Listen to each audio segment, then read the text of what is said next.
Hello and welcome back to the Toffee Blues YouTube channel, your source for all things Everton. My name's Thomas, back with another Scout Report video. Today, a rumoured target, we're interested in Leon Bailey for Bayer Leverkusen.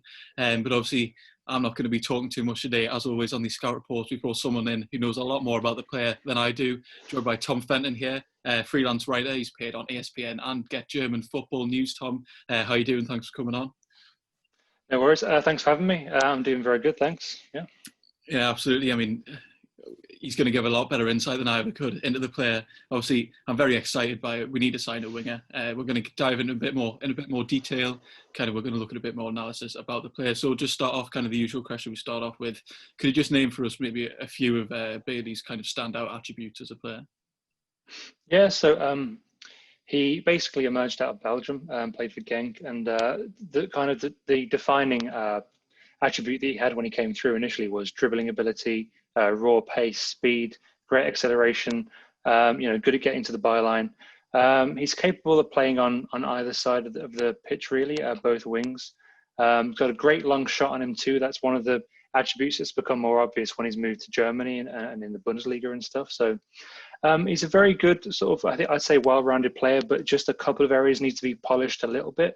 But certainly he's very explosive and he, when he's on the pitch, you're going to know about it. He certainly makes his sort of impacts known, and his form has tailed off slightly. But even when he isn't at his very best, he still poses a great threat because of his physical attributes, because his movement is good, and like I say, he's got a brilliant shot on him as well. So he's always a danger from distance or sort of 1v1. So very, very talented player indeed. Well, that's definitely good to hear. We're obviously, at the moment, I don't know how much of Everton you watch, probably not much of it. We're not the most interesting team to watch at the moment. Lacking a lot of energy in the midfield, to be fair. We've definitely struggled on the wings. We brought in Iwobi for quite a lot of money. He's really struggled. Bernard, quick, he's an agile player. Is he kind of quick enough for the league? Is he up to the pace? I'm not sure. He's struggled as well. We do have Richarlison who can play off the left, but obviously we prefer to kind of play him up front. And you touched on his form there. Obviously, he kind of did explode onto the scene. I mean, it feels like he's been around forever. I know he's only 22 or so. He's very young. He feels like 23. He feels like he's been around for a very long time. But as he said, his form's kind of tailed off slightly. What would you kind of put that down to? Was it just a bad patch of form? Has he declined as a player? I mean, I hope not. But kind of what would you kind of put that down to? No, he certainly hasn't declined as a player. Like I say, even when he isn't perhaps having his best game, he still poses a threat because of the attributes he possesses. I would put it more down to a combination of Bayer Leverkusen's system, which I don't think at times gets the very best out of him. He's asked to do a lot of more defensive duties at times, playing on the left-hand side to kind of track back and help out the left back. But also, I think it comes down to him just getting a bit agitated in Germany and wanting to move on. He's made it clear in no uncertain terms that England is the place he wants to be. For which club, we don't know yet, of course. But I think he's been it's been in Germany for about three and a half years now, and I think he's ready for the move. And I think Bayer sense that, and hence why they're starting to put more stock in young players like Florian Wirtz. Rather, instead of Bailey, and you can kind of see that it's a bit of an unhappy marriage at the minute. Bayer is kind of unwilling to invest in him as a player, while it's clear that he wants to move on. Bailey himself, like I say, is making all these noises out of the club that he wants to move away. He's recently brought on as an advisor. I don't know if you know AD Ward, but he played a key role in bringing Sterling from Liverpool to Manchester City. He's kind of known for being able to, get players out of a sticky contract or something like that. So all the signs are that he's going to end up in England. Like I say, for which club yet, we just don't know. But I would certainly say that his head has been turned and that he's thinking more towards the future. And hopefully any club that does sign him will get the best Leon Bailey back with a refocused mind and, back to sort of good form again, really. Yeah, it's good to hear that kind of. He hasn't been like a player that hasn't really lived up to the hype. He's just looking to move on. Basically, he's kind of he's done in Germany. He wants to move to England. He's been linked with kind of every club under the sun in England in the past couple of years. At the moment, we're quite heavily linked with him. I'm not sure how genuine these rumours are, but there are quite a few that we are interested. I can say the interest, to be fair, but obviously, kind of go more from like a tactical perspective. Kind of, Ancelotti prefers to play a 4-4-2. he can vary sometimes into a 4-2-3-1, but he kind of doesn't prefer it. And to me, what Bailey sounds like is a very like attacking-minded kind of explosive player going forwards. But could he kind of fit into the 4-4-2? What is kind of the system that Bayer Leverkusen play normally? Well, generally, Bayer will either play a 4-2-3-1, or they might even play a three at the back, meaning they have wing backs who play a central role to the team. And so previously, he has been given more greater defensive responsibilities in terms of having to track back, playing as that left-sided wing back. It's clearly not a role that suits him very much. He certainly prefers to go forward rather than the other way. But I think with his energy, he's got really good stamina too. So I think he can play that kind of 4-4-2 role where he has to track back a lot more and cover more of the pitch. He certainly isn't, he certainly isn't only effective in the final third. I think playing on the counter-attack, he can be very good too, coming from a deeper position. So while he hasn't really played in a 4-4-2, he's been given a lot of experience in terms of what it would be like to play in a more withdrawn left-sided role. I think he definitely prefers playing on the left, being left-footed, but he can also cut in from the right-hand side as well, and score sort of Robin-esque, curlers into the far corner and that kind of thing.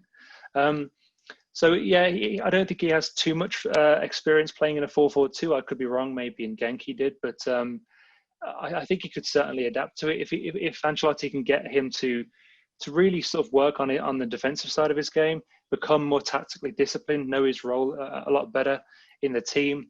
I think he certainly could be made for that position. It just requires him to kind of to have the requisite effort and desire to play in that position, because he has the stamina, he has the speed, he has every attribute in order to play as a proper left-sided midfielder or winger or wing-back or any of those really. So kind of he has been asked to kind of play more defensively by Leverkusen, sometimes shouting back. And you mentioned he doesn't prefer it, but obviously if he's improving in that area, kind of how would you rate his defensive contribution? Because at times, kind of in our formation, if, for example, Iwobi's asked to come back, I mean, he wasn't a defensive player at all at Arsenal, but he is asked to come back. But it can also sometimes limit him going forwards because he's kind of trapped back, behind our halfway line.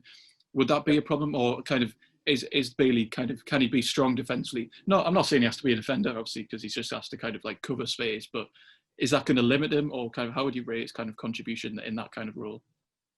Well, it's one of his biggest Achilles heels, I'd say, is just he naturally doesn't want to, fulfill those jobs. And I think part of the reason why he's lost a bit of confidence in Bayer is because of that reluctance to sort of track back and put a defensive shift in.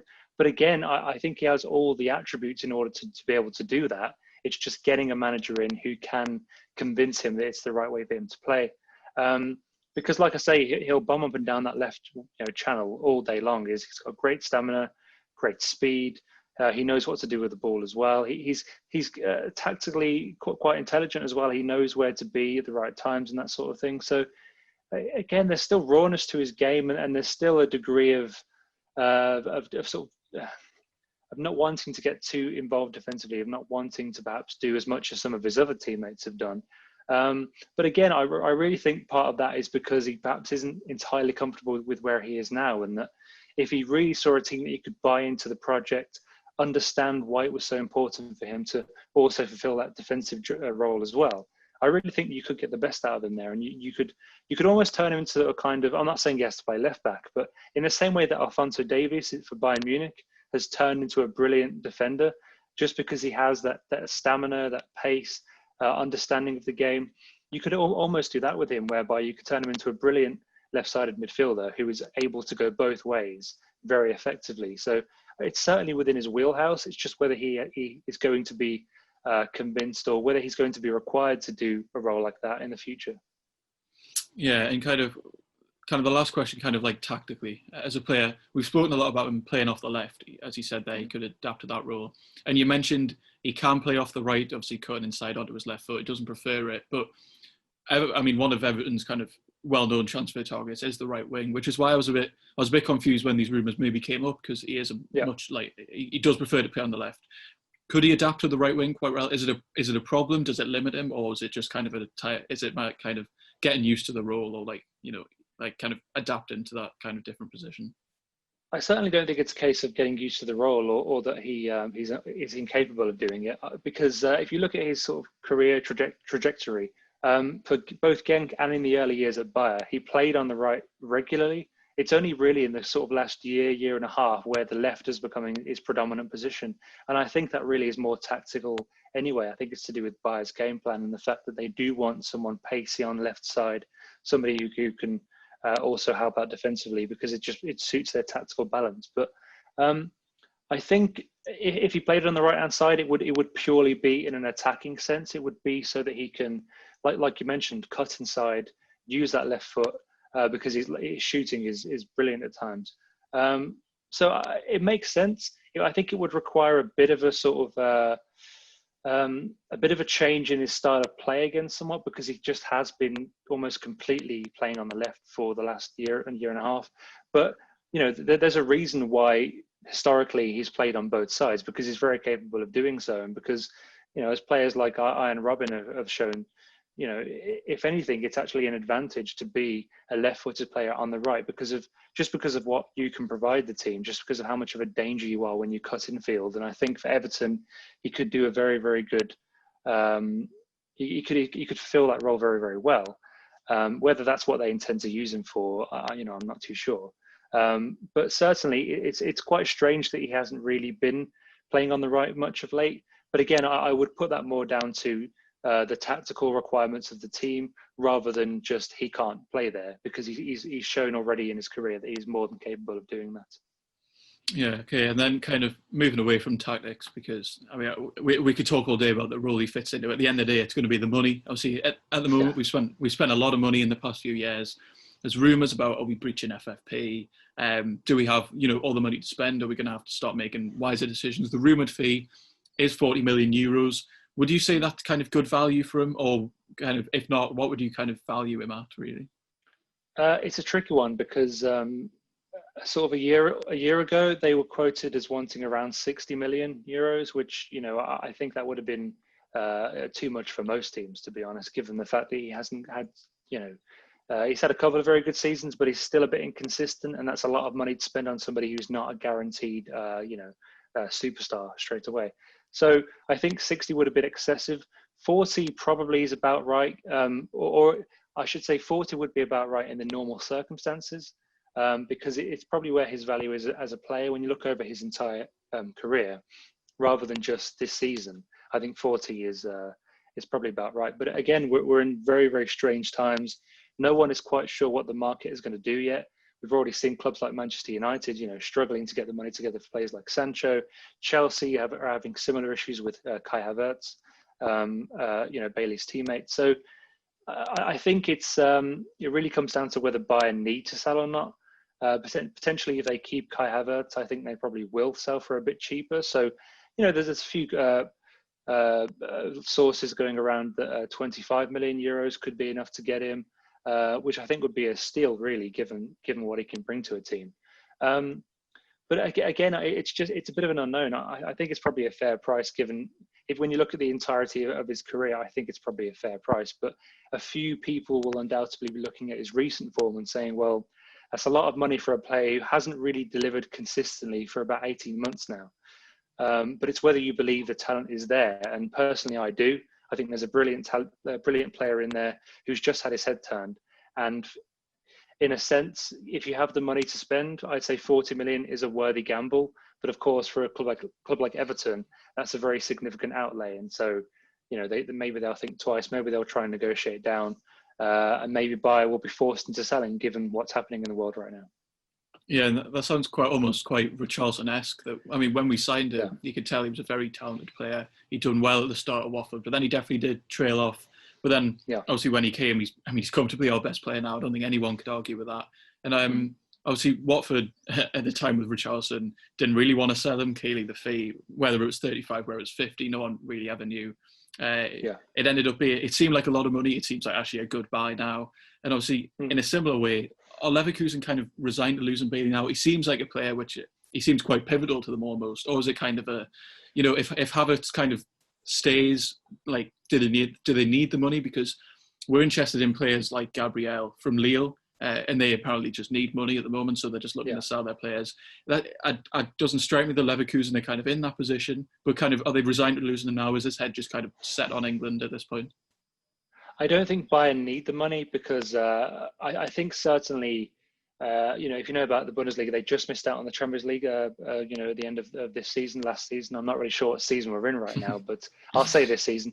So that was obviously a big financial hit for them because they would have got a huge amount of payments from being back in the Champions League after a little time away.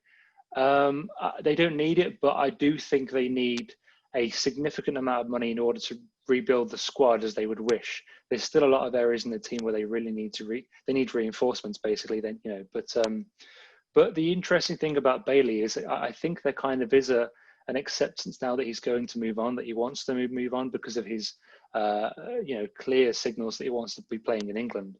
And again, the good thing that Leverkusen have is they have a very good youth system. Like I mentioned, Florian Wirtz, I think they're lining him up he's 17 years old, very, very talented German winger. I think they're lining him up to be the new Kai Havertz, the new local boy who goes on and does well. And he can play on either wing too, very versatile, can play centrally.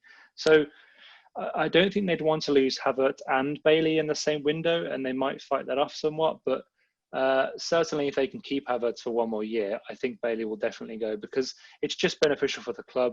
They can get a good amount of money for him before he runs down that contract by another year and potentially goes for even less. It's good for the player because let's face facts, he doesn't want to be there anymore. Certainly, I think if they would have gotten a Champions League spot, if they would have gotten that crucial fourth place, I think maybe then you could say, I'll play a season in the Champions League and then we'll see what happens. But without that, there really is no reason for him to stay in Leverkusen at the minute. And so, I think the pressure will tell. I think the player will force his hand. And I do think by the end of this summer, he'll be playing in England for one of several teams who are currently in for him. Yeah, and then kind of, as you've noted, he's determined to move to England. He really wants to play in English football.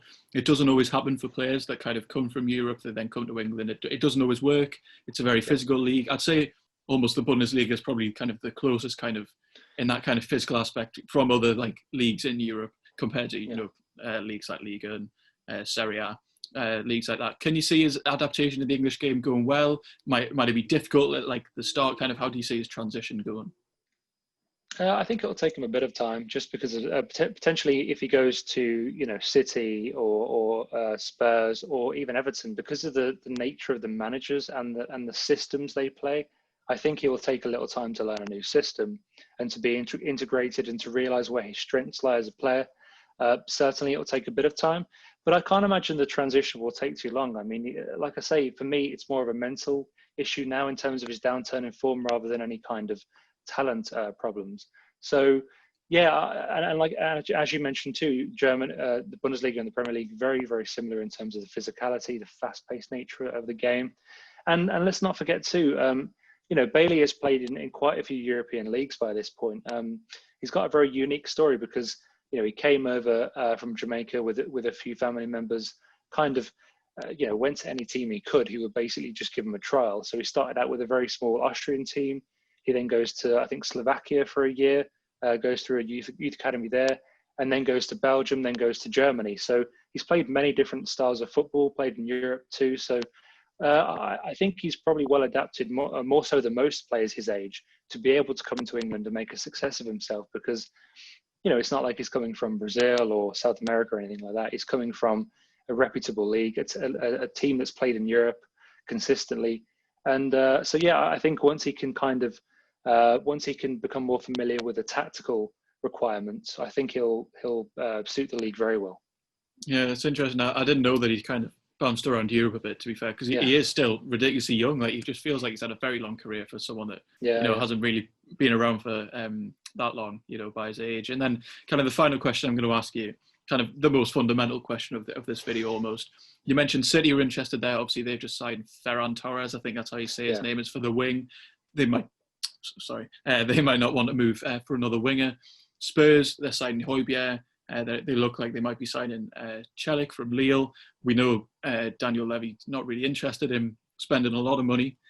could a move to Everton be realistic, or will he almost kind of view it as almost maybe a gateway into English football? There's been players they've definitely come to Everton sometimes to rebuild their careers, which hasn't always gone that well. We saw Lukaku leave Chelsea, obviously came to Everton, got his playing time. He proved he could do it. You know, there were doubters at Chelsea for a bit. He proved he could do it at Everton, moved on to United, and obviously now into Milan.